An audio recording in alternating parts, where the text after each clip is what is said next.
बिस्मिल्लाहिर्रहमानिर्रहीम। अस्सलाम वालेकुम स्टूडेंट्स, हमने चैप्टर नंबर 14 की एक्सरसाइज 14.2 स्टार्ट की हुई है, जिसके क्वेश्चन जो है वो वन बाय वन हम जो है वो सोल्व कर रहे हैं। तो आज हम स्टार्ट करेंगे क्वेश्चन नंबर 11 के ए पार्ट से। पहले स्टेटमेंट देखते हैं।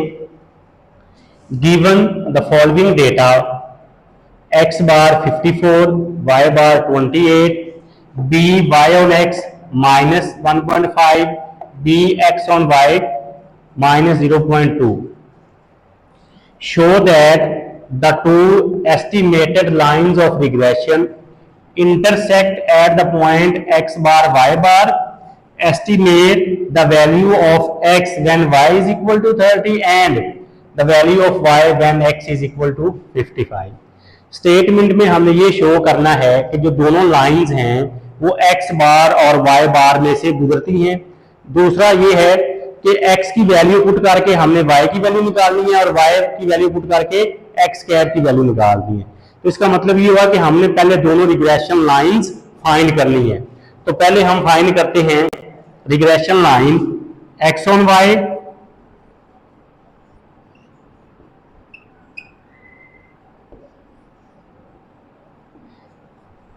x ऑन y से क्या मुराद है। जो x है ये डिपेंड करेगा y के ऊपर। x जो है ये डिपेंडेंट वेरिएबल है और y जो है ये इंडिपेंडेंट है। तो इसमें हमारे पास जो लाइन होती है वो होती है x cap is equal to a plus b y. इसके साथ आप छोटा सा एक्स वाई लिख दें, नहीं लिखेंगे तो भी फर्क नहीं पड़ेगा। तो इसके लिए हमें a फाइंड करना पड़ेगा और b, तो b उसने क्योंकि खुद दिया हुआ है तो a हम फाइंड कर लेते हैं। तो a b जो है ये उसने खुद बता दिया है, यहां पे साथ छोटा सा b x ऑन y भी लिख दें ताकि आप लोग कंफ्यूज ना हो। b x ऑन y वो ये है माइनस 0.2। तो a जो है ये इक्वल होता है x bar minus b x on y into y bar. तो x बार उसने खुद बता दिया है 54 माइनस, चूंकि ये आंसर माइनस में है इसलिए इसको मैंने लिख लिया माइनस 0.2 ब्रैकेट में, और y बार जो है वो 28 है। तो इसको जब हमने किया सोल्व तो हमारे पास जो आंसर आ रहा है वो है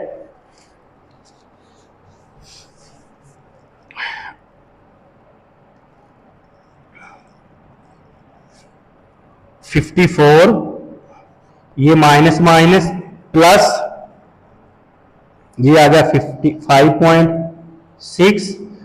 तो a जो है ये हमारे पास आंसर आ रहा है जी a का 59.6। तो x cap is equal to a plus b x on y into y. तो a जो है ये है 59.6, चूंकि ये आंसर माइनस में है इसलिए ये प्लस माइनस माइनस, तो ये आ जाएगा माइनस 0.2 और साथ में y एज इट। उसने आगे कहा हुआ है कि x की वैल्यू फाइंड करें जब y कितना है 30। तो अब हम क्या लिखेंगे, for y is equal to 30, 59.6 minus 0.2 और y जो है ये 30 है। तो इसको जब हमने सोल्व किया तो x कैप का हमारे पास जो आंसर आ रहा है वो आ रहा है जी 53.6। ये हमने क्या किया, पहले x on y line find की, उसके लिए हमें a की जरूरत थी, a हमने फाइंड किया, ये लाइन लिखी, वैल्यू पुट की। आगे वो कह रहा था जी x की वैल्यू फाइंड करें जब y 30 है, तो ये आ गई x कैप। इसी तरह अब हम लिखेंगे रिग्रेशन लाइन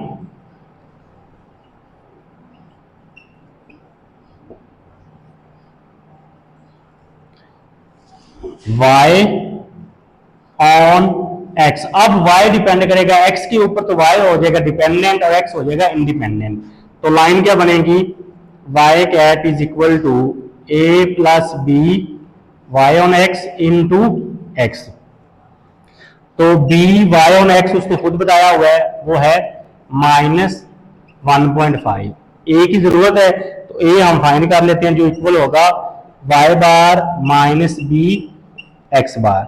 तो वाई बार जो है वो है 28 माइनस बी का, चूंकि आंसर माइनस में है इसलिए इसको माइनस में लिखेंगे, ब्रैकेट में लिखेंगे -1.5, और एक्स बार जो है वो है 54। तो जब हमने इसको किया सोल्व तो ए का जो हमारे पास आंसर आ रहा है वो आ रहा है 109। तो y cap is equal to a plus b x, इसके साथ छोटा सा y ऑन एक्स। तो a है 109, चूंकि ये आंसर माइनस में है इसलिए यहां माइनस आएगा 1.5, और x जो है ये आ जाएगा एज इट इज। लेकिन उसने आगे पूछा हुआ है कि अगर x 55 हो तो y क्या होगा। अब हम लिखेंगे for x is equal to 55,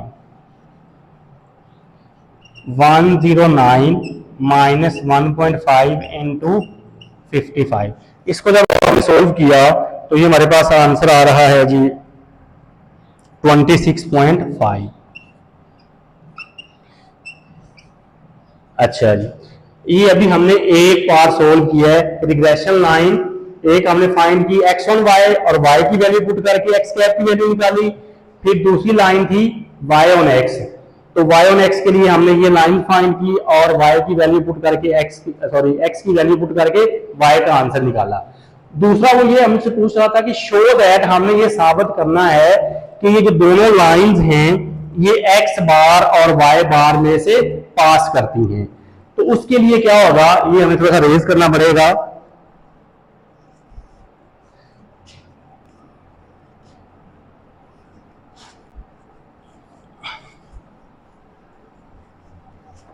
देखें जरा, हमारे पास लाइन थी x cap is equal to a plus b Y.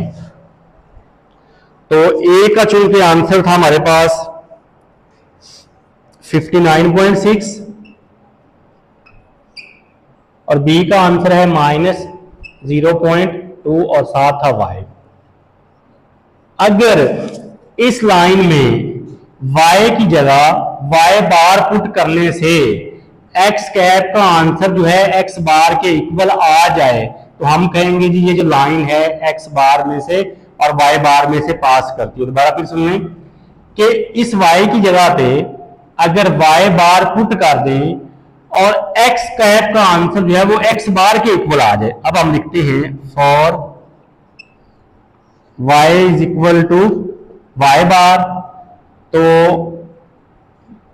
y बार जो है वो हमारे पास है 28। अब हम ये इस y की जगह पुट करेंगे तो x cap is equal to 59.6 minus 0.2 और y बार जो है वो 28।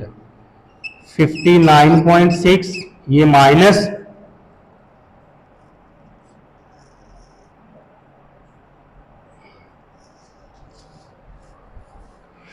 हाँ जी 0.2 को 28 से करते हैं मल्टीप्लाई, 5.6। अब ये इसमें से कर देते हैं -54। तो ये देखें जी जरा कि जब हमने y की जगह y बार का आंसर पुट किया तो x कैप का आंसर किसके बराबर आ गया, x बार के। ये जो 54 है ये देखिए ये x बार है, तो ये जो लाइन है ये y बार और x बार में से पास करेगी। इसी तरह regression line y on x में भी हम क्या करेंगे कि y ऑन x हमारे पास जो लाइन है y cap is equal to a plus b x, y cap is equal to a plus b x. तो a था 109, b था -1.5 और x है। अब हम क्या करेंगे for x is equal to x bar, तो x बार है हमारे पास 54। अब हम क्या करेंगे, जहां जहां पे लाइन में x नजर आ रहा है वहां पे हम ये 54 पुट करेंगे। तो y cap is equal to 109 minus 1.5 और x की जगह पे 54। 109 माइनस 1.5 मल्टीप्लाई बाय 54, तो ये आ गया 81 माइनस 10, तो ये आंसर आ गया 28। अब देखिए जरा, मैं आपको ये बता रहा था कि अगर y की जगह पे y बार पुट करें और आंसर x कैप का x बार के इक्वल आ जाए, तो ये हमने पुट किया तो x कैप का आंसर x बार के इक्वल आ गया। इसी तरह x की जगह x बार पुट करने से अगर y कैप का आंसर y बार के इक्वल आ जाए, तो हम ये कहेंगे ये दोनों लाइंस हैं, ये x बार और y बार में से पास करती है, जो उसने कहा था ये कि intersect at the point x bar y बार। मतलब क्या है कि दोनों लाइन जो है वो x बार और y बार में जाके एक दूसरे को कटा करती हैं। तो हमने वो वैल्यू पुट की, तो x कैप का आंसर x बार के बराबर आ गया, y कैप का आंसर y बार के बराबर आ गया। तो इससे ये साबित हुआ कि ये दोनों लाइंस हैं, ये पॉइंट x बार और y बार पे जाके जो है वो इंटरसेक्ट करती हैं। तो ये था हमारे पास क्वेश्चन नंबर 11 का ए पार्ट।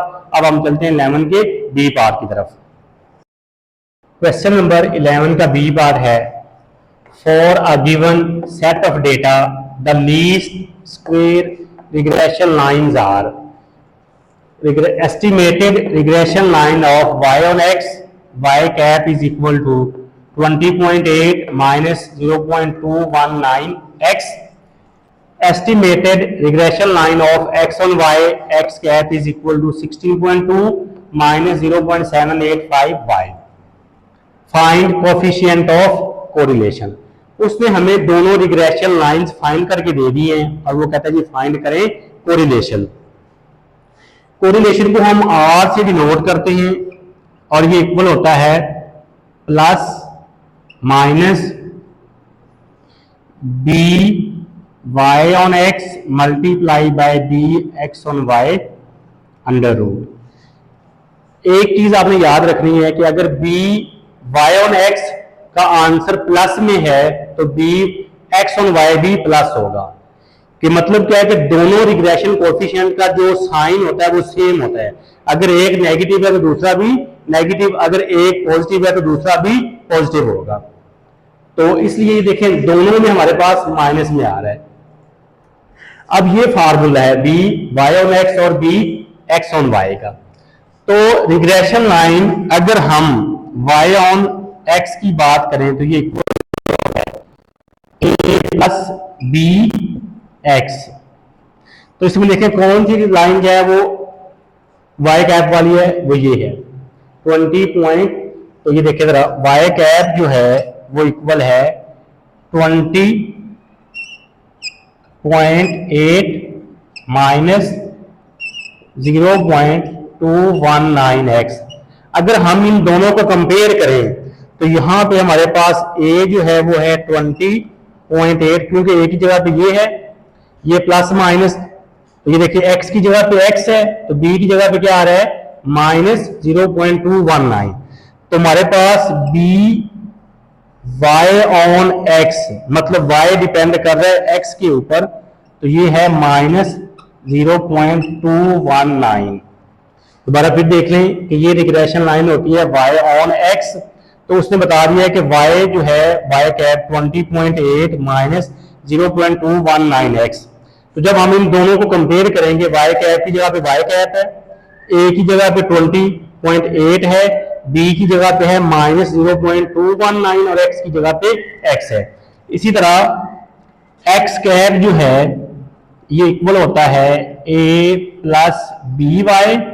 तो x कैप उसने बताया हुआ है जी 16.2 माइनस 0.785y। इन दोनों को कंपेयर करें, x कैप a की जगह पे क्या है 16.2, y की जगह पे y है तो b की जगह पे क्या है। अब ये b कौन सा होगा x ऑन y, क्योंकि x डिपेंड कर रहा है y के ऊपर, तो इसलिए b x ऑन y जो है ये इक्वल है माइनस 0.785। तो हमें b चाहिए था, y ऑन x भी मिल गया, हमें bx ऑन y भी, तो दोनों माइनस में है, तो इसलिए यहां पे बाहर क्या लिखेंगे, माइनस। आपने अंडर रूट के अंदर जो है वो सिर्फ वैल्यू लिखनी है, उनके साथ प्लस माइनस नहीं लिखना। तो b y ऑन x है 0.219 और b x ऑन y है 0.785, और इनके ऊपर आ जाएगा अंडर रूट। मैं बार बार कह रहा हूं आप लोगों को, वैसे ये भी हमारे पास आंसर माइनस में है, ये भी माइनस में है, तो ये माइनस हमने बाहर लिखना है अंडर रूट के। अंडर रूट के अंदर जो है वो माइनस हमने नहीं लिखना, अगर अंदर लिखेंगे तो ये माइनस माइनस प्लस हो जाएगा, तो फिर यहाँ पे माइनस नहीं आएगा, क्योंकि हमने पढ़ा हुआ है जो r है इसकी रेंज जो है ये +1 से -1 है, तो फिर ये जो प्रॉपर्टी है इसकी ये फुलफिल नहीं होती, इसलिए प्लस है तो वो भी बाहर लिख लें, माइनस है तो वो भी अंदर रूट के बाहर लिख लें। अब इन दोनों को करेंगे मल्टीप्लाई और इनका ले लेंगे अंडर रूट। 0.219 को मल्टीप्लाई किया 0.785 से और इनका ले लिया अंडर रूट, तो ये आंसर आ रहा है जी हमारे पास 0.41। ये था हमारे पास क्वेश्चन नंबर 11 का बी पार्ट, जिसमें उसने हमें दोनों रिग्रेशन लाइंस दी थी और हमसे वो पूछ रहा था जी कि आप यहां से जो है वो फाइंड करें कोफिशिएंट ऑफ कोरिलेशन। तो कोफिशिएंट ऑफ कोरिलेशन का फार्मूला था b y on x multiply by b x on y. तो पहले वो हमने वैल्यू फाइंड की, फार्मूले में वैल्यू लिख के उनको सोल्व करके आंसर निकाल दिया। तो अगर आप चैनल पे नए आए हैं तो चैनल को लाइक करना, सब्सक्राइब करना और शेयर करना मत भूलिएगा। बेल आइकन को लाजमी प्रेस कीजिएगा ताकि आने वाली हर नई वीडियो का नोटिफिकेशन आप तक पहुंच सके। एक नई वीडियो के साथ दोबारा फिर मिलते हैं, तब तक अपना ख्याल रखिएगा। अल्लाह हाफिज।